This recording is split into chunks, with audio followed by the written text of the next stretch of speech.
Now, Boko Haram fighters have killed at least 43 farm workers and injured 6 in rice fields near Nigeria's northeast city of Maiduguri. Eyewitness accounts say that the assailants tied up the agricultural workers and slit their throats in the village of Koshobe. According to the source, victims were laborers from Sokoto State in northwest Nigeria, roughly 1,000 kilometers away. 8 others were declared missing, presumed to have been kidnapped by the jihadists. Last month, Boko Haram militants slaughtered 22 farmers working in their irrigation fields near Maiduguri in 2 separate incidents. Meanwhile, President Buhari has condemned the attack, assuring that perpetrators will be tracked and apprehended. The deceased were buried on Sunday morning in a ceremony that was attended by the state governor, Professor Babagana Zulum, at the Zabamari area of the state. And of course, we've got this day correspondent in Borno State, Michael Oluwade, joins us now for more on the Borno killings. Michael, it's good to have you with us. What more are you learning with the situation in Borno? The situation in Borno is getting so sad. The government of the state is planning relocation of people into their homelands, and we are hearing about this attack. This is an indication that the place may not still be safe for people to relocate to their homelands. And can you tell us, because I wanted to get clarity regarding some of the numbers actually. Some reports say 43 people have been killed, some say 46, other reports say 42. What exactly is the exact number? From those that were buried this morning, we know that 43 people were buried, but the people equally told the governors that some bodies may not have been retrieved from the scene of the incident, and that some may have been kidnapped. So we are not so sure of the numbers now. The number will keep unfolding as the day drags. Now, despite the governor's presence, what has been the mood of people in that area over the killings? As expected, the mood is sad. People are not happy that this is still happening in the country as at today. This crisis has been on for 11 years, and we are yet to see an end to it. People are not actually happy about this. Can you, Michael, give us a brief background regarding what really happened? Because there are also reports that suggest that the people that were slaughtered actually caused some mayhem before Boko Haram insurgents retaliated. Is that the case? I can't confirm that now, but what I can say is that those people went to their farm to cultivate rice, and they were attacked by Boko Haram. You don't need to instigate an attack from Boko Haram. They are just out to make name. They are just out to cause crisis, and that is what they have actually done. Michael, do you think to a large extent the government there is overwhelmed and not getting enough support in terms of security? This is not the first of such attacks in that region. What do you make of it? I won't say the government is overwhelmed, but I feel that the crisis is beyond the state government, and the army have not done enough, although they are trying. They are trying their best, but we can only say they have done enough when this crisis is over. I don't believe that Boko Haram should still be killing people or should still be a threat to Nigeria at this particular point in time, over 10 years into the insurgency. Now, Michael, a lot of people have actually reacted to recent development, but we haven't heard exactly from the military or police personnel or even security personnel. Have they made a statement or said anything with regards to recent developments? The problem with Nigerian military is that it is when they have an edge that they release statement. But when things like this happen, they are always very silent. We try to get in touch with them. They have not actually communicated to anybody on the crisis. They have not reacted up to now. What about the governor himself over this current incident? What has been his reaction to it? Has there been any categorical statement on that? The governor have not come out to say anything, but at the burial today, he made statement to the people that they will continue to try to protect them. That was what he said. But I feel that the governor is actually in a sad mood. He won't be happy seeing 43 people slaughtered on a farm. And still on the governor, has he visited relatives to do with members of the deceased in any way, shape or form from what you have seen so far? He has been to the community to console with the people. He has equally attended the burial. Perhaps he may, in days to come, visit the family. I know that he will, in his normal tradition, he will give something to the family as palliative to those that were killed, to the family of the deceased. All right, Michael Olugbode, this day correspondent responding there towards the insecurity in the northeast, especially the latest killing of farm hands in Borno State. And we've got joining us now to discuss the insecurity there in northern Nigeria is Dr. KABIRU ADAMU, a security affairs consultant and chief executive officer. Beacon Consulting, a security risk management and intelligence consulting company. It's good to have you join us, Dr. Adamu. Now, Boko Haram, as you've heard, is still active in that region and the killings have not reduced. Why is it taking so long to curb their activities? 43 farmers killed, that's a lot. Yeah, quite unfortunate. And let me start by extending my heartfelt condolences to the generality of the people of Borno, as well as all Nigerians, because indeed, from what we're hearing, about 65 persons went out to their farms. And one of the factions of Jamaat al-Islam al-Dawat wal-Jihad, popularly called Boko Haram, killed these people, alleging that they are spying for the military. Now, it's very instructive to note that local government elections were taking place in Borno State yesterday across at least 23 local governments as part of the desire of the Borno State government to ensure stability across the local government, and by doing that, allow people to go back to their various places of abode, just like your correspondent has mentioned. Now, even though there is no indication that the murder of these 43 persons is associated with the local government elections, but it is clear that, unfortunately, insecurity remains a huge issue in that region. Now, the simple reason why we're seeing this type of occurrences as dastardly as they are, I would say, is because there is a dislink between the various components of the counter-terrorism strategy that the government has been trying to implement. One of the major focus of the government's counter-terrorism strategy has been the military approach, where we're seeing a lot of operations ongoing across different parts of the northeast region, including Borno State. Now, we also know that when this governor, Babagana Zulum, came into power, he attempted to introduce different state-level initiatives. One of them was to recruit and train what he called paratroopers that would protect farmers. So what we don't understand is, in spite of the fact that everybody in Borno knows that there were threats to residents who venture outside the locations, the city centers. The moment you go 5 kilometers outside the city center, you are at risk. So how on earth would farmers numbering about 60 venture out and pass the night? Because they went out around 26th and 27th, passed the night before they were accosted by these attackers who killed them.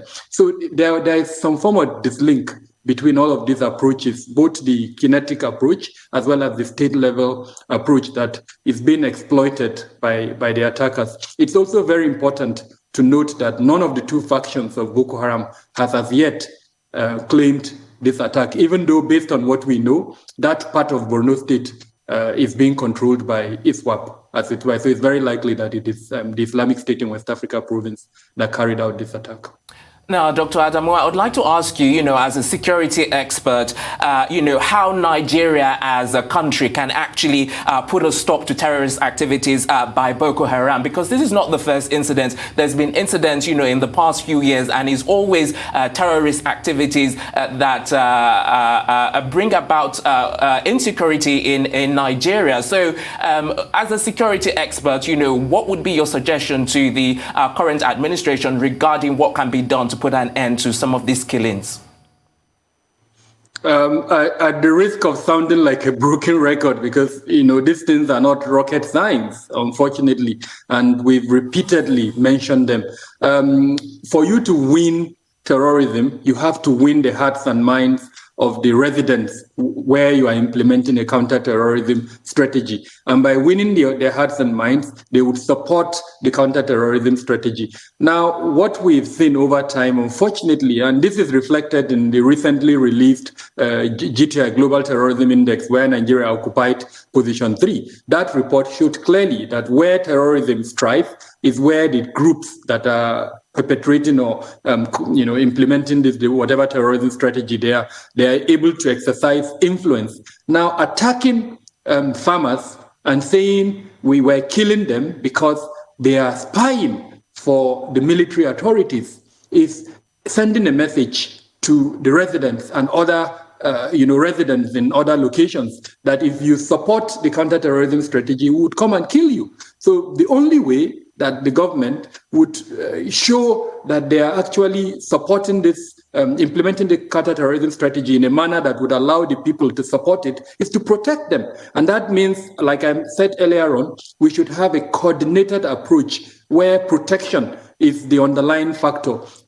We should reduce the death incidences to a near zero. That means, for instance, the military and the police, then the state level initiatives. Let's recall that the civilian JTF is quite strong and influential in Borno State. So there needs to be a coordinated effort where, as an example, if farmers are going out to farm, then an assessment should have been conducted by the military and all of these other components I mentioned to ensure that they are protected. And where they are not, they can't be protected, then it should be clearly stated to them that for XYZ reason, you can't go out to farm for these particular reasons. Now, life, irrespective of whose life it is, should be protected. That is the barest minimum that every Nigerian should stand for. And the only way to do that is honestly by ensuring that we win the hearts and minds of the people by offering them the kind of protection that exists everywhere else in the world.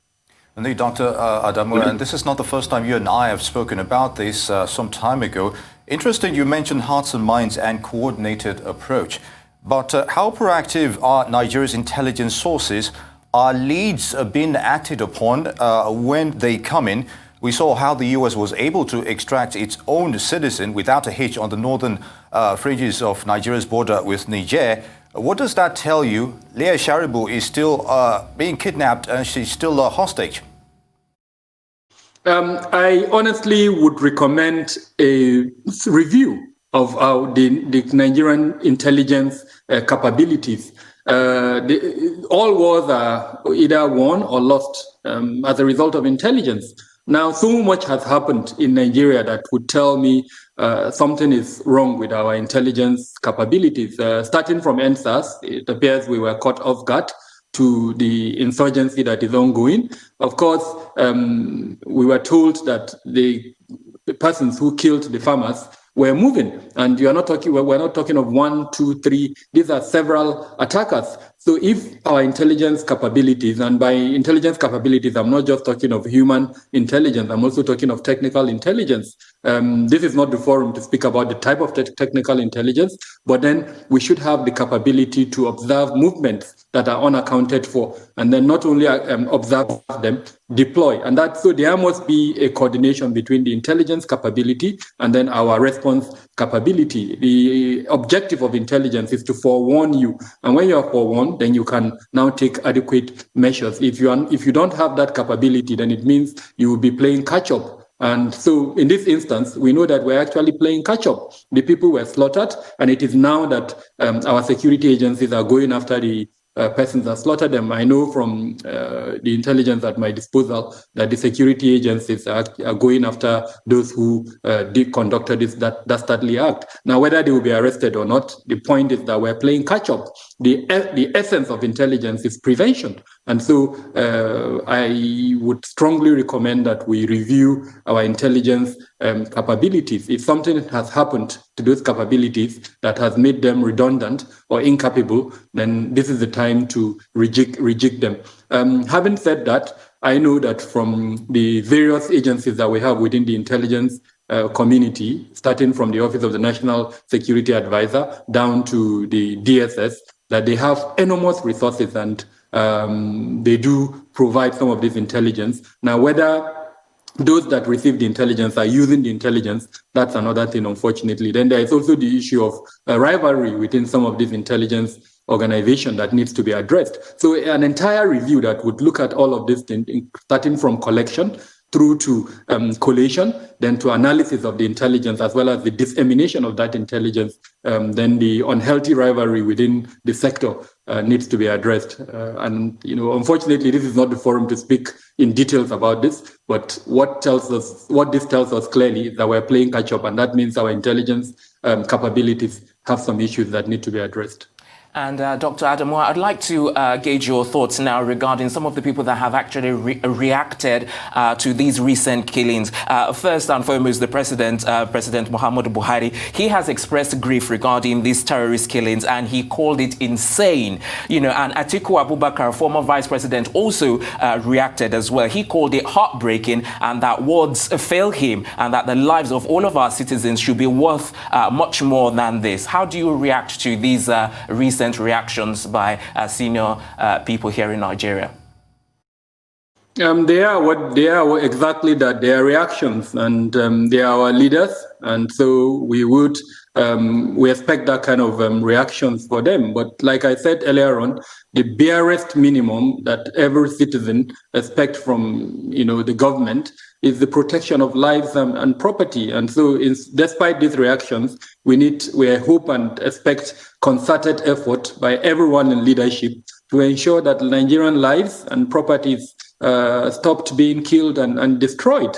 We've been seeing this type of reactions over time, and frankly, we need a bit more than that. We need concerted effort to ensure that no more killings of this type. Today should have been a happy day for the people of Borno, because the local government elections held yesterday almost peacefully, apart from this unfortunate incident. But then here we are, them burying 43 of their citizens, and then not knowing the whereabouts of almost about 20 more of them, including, from what I'm hearing, about 10 women that perhaps may have been abducted.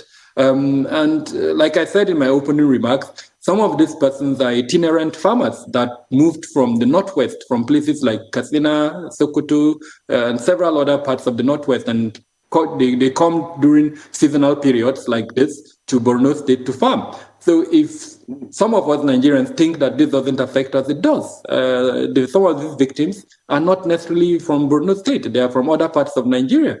And just like we know, terrorism does not differentiate between its victims. And so this is the time for us to rally around, support the government initiatives, encourage the government to ensure better protection for lives and property in the country. Indeed, Dr. Adamu. Now, I'd like your thoughts on this. The joint military task force between Nigeria and its neighbors, is it still in existence? And how effective are units of that nature, realistically? It's quite effective. So the mandate of that multinational joint task force, as you're aware, which has its headquarters in Chad, is to ensure protection for border regions. And specifically, I think that's the primary mandate. And over time, we've also seen joint operations by the multinational joint task force troops, some of them including incursion into neighboring countries. So for instance, coming into Nigeria, and then or Chad or Niger or Cameroon, as the case may be, even though Cameroon is not a member of that multinational joint task force. But the most important, I think, element to emphasize is the protection that this multinational joint task force has given to the border areas, and to a larger extent has reduced this crisscrossing of the two, especially the Islamic State in West Africa province. Now, there are challenges of cooperation among these countries. You have to remember that Nigeria is an Anglophone country, as it were, and then the Francophone countries, that inherent distrust as a result of the past experiences of their colonial masters, forgive my use of that word, is also playing out here. Then the language barrier is another factor. Then funding. Nigeria has largely provided the funding for the multinational joint task force, as against, for instance, the G5. Then another element that is reducing the effectiveness of the multinational joint task force is, I would say, the divided commitment between two of its members, Niger and Chad. These two countries are also members of the G5 in Mali. And for two countries that frankly don't have enough funding, I'm a bit surprised that they have that kind of divided attention. But in spite of all of this, the multinational joint task force has played a big role in blocking the border area and reducing the crisscrossing of the terrorists across these border areas. Now, Dr. Adamu, I'd like to ask regarding the international outlook that this is likely to have on Nigeria as a nation, this sort of recent killings. What's your take on the international outlook?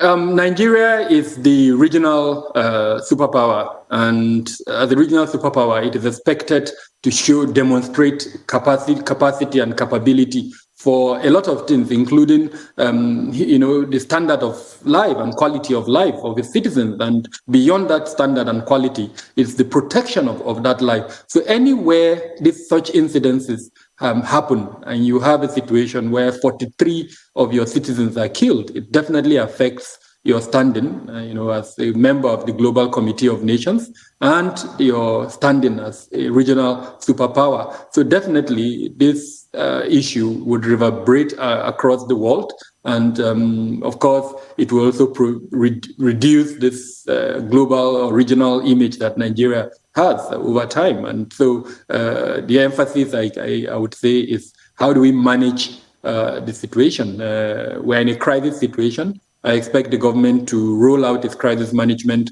mechanisms, and so that the kind of communication we send out over the next few days would reduce the negative consequences of this action on our, image as a regional superpower. Indeed, Dr. Adamu. Now, can we point to a single leadership structure in Boko Haram currently, and how is it affecting its operations? Currently, from my understanding, there are three subgroups of this, movement. The Jamaat al-Izn al-Dawat wal-Jihad, that is popularly called Boko Haram, which has its headquarters more or less around the Sambisa forest.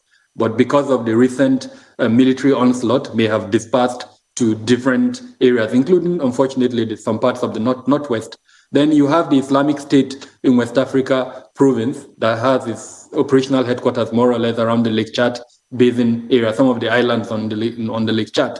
And then you have another faction, which we're not too sure what that faction is allied to, whether this the first one I mentioned, Boko Haram, or the Islamic State, but the leadership is called Bakura. And for for listeners who followed developments in counterterrorism, you would recall when Chad launched an operation late last year against that particular group and claimed to have killed 1,000 of its members. So currently, those are the three major functions. The third group I mentioned is operating around the Nigeria border, and its membership strength is supposedly around 1,000 to 1,500.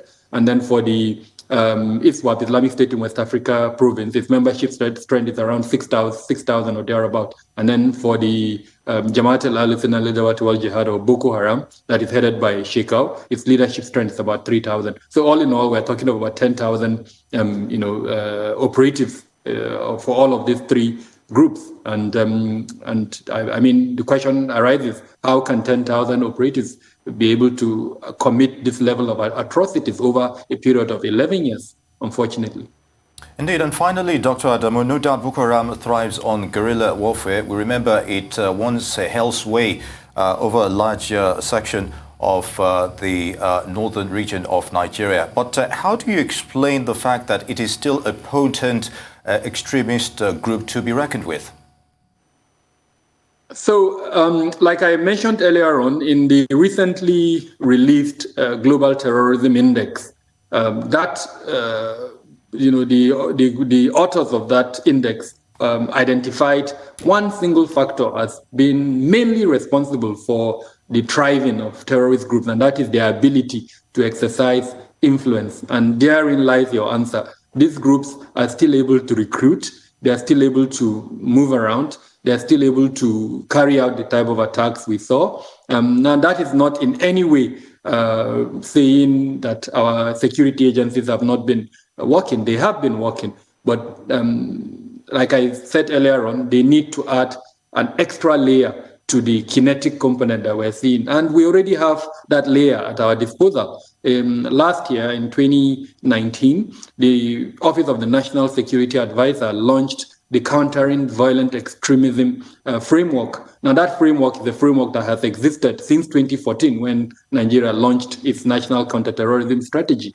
The challenge with that framework is that it is still at the level of the superstructure, the federal government. We need to take that framework, which is the CVE framework, take it down to the state levels, and then the state level to take it down to the local government level, so that the average Nigerian, the average resident of Borno State understands the content of that document and supports it. So some of the examples of the content of that document would include reducing the poverty level in the state. It would include attempts by the government to recharge the Lake Chad, Lake Chad, so that the socioeconomic activities in that region can go back to the way they used to be. The radicalization is another component. Then, of course, the counter-radicalization effort, so that no preacher can stand up in the middle of the day and start preaching, intolerance and other radicalization tendencies. So all of these are all countering violent extremism measures. They are the so-called soft approach to terrorism. We can't keep them at the level of the federal government. They need to be taken down to the state government, and then the state government needs to take them down to the local government, and then they as well to various components of society. Now, when that is done, and we are able to win the hearts and minds of residents, then the influence that these groups are exercising at the moment would reduce. Now, if you add this soft approach to the current kinetic approach by the military and the other security agencies, then at the end of the day, it will be a win-win situation. And therein lies your answer. We would bring to the barest minimum the ongoing the terrorism challenge that we have in our hands. All right, then, Dr. Kabiru Adamu, thank you very much for your very detailed analysis this afternoon. Some of the things you've said have been very enlightening indeed. Thank you so much. Dr. Kabiru Adamu, Security Affairs Consultant and CEO of Beacon Consulting there.